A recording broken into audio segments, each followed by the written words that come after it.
राम नारायण राम एही ध्वनि आमर अंतर्निहित विवेक एवं जागृति अटे। राम नारायण राम एही ध्वनि समस्तंक पाई समस्तंक सहित एवं समस्त शक्ति पाई अटे। एही ध्वनि आम सहित कथा हुए आमको डाके एवं जेतेबेले आमे एहाकू डाकू थाउ एहा आमको उत्तर दिए। राम नारायण राम एमिति एक ध्वनि अटे जेउथिरे आम डाककू सुनिबा बुझिबा एवं आम पाखकू आसीबार क्षमता अछि। एही ध्वनि आम समस्त कार्य सफल करि देउछि। आमे मनीष जेउमाने आमे चिंतन करुथाउ, संकल्प ग्रहण करुथाउ, नीति अनुसरण करुथाउ, किंतु कर्म केवल राम नारायण राम एहामानंक द्वारा आमे करा जाउछु।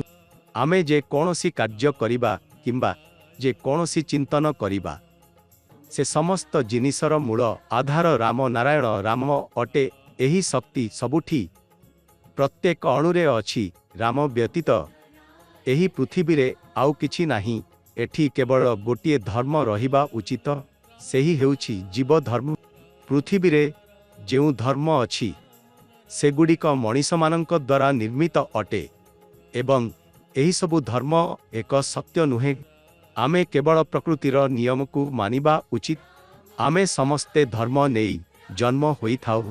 जदि आमे जन्म समयरु धर्म नेई आसी थाउ ताहा हेले काहीकि आमे मनीष माने निर्माण करिथिबा धर्म पछरे धाउछु एवं काहीकि आमे आमर अमूल्य समय कृत्रिम धर्मरे नष्ट करुछु। आजी समाजरे किछि एमिति शक्ति अछि जेउ माने भाग करी राज करिबार राजनीति खेलुछंती एवं आमे देखी देखी सेगुड़िकु अनुसरण करुछु।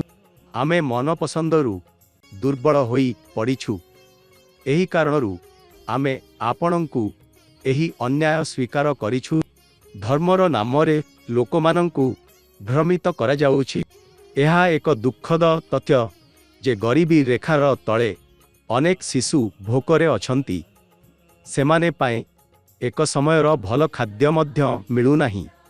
अपरपटे मंदिर रे लिटर परिमाण दूध, दही, घी एवं पंचामृत रे मूर्ति मानंकु स्नान करा जाउछि। एहा कि सत्य धर्मर परिभाषा। जेतेबेले मनीष पृथ्वी रे आसिला से केवल प्रकृतिर अधीन थिला। प्रकृति समस्त जरूरत पूरण करुथिला, किंतु आस्ते आस्ते आमको बाहरी जिनिसरे आकांक्षा करी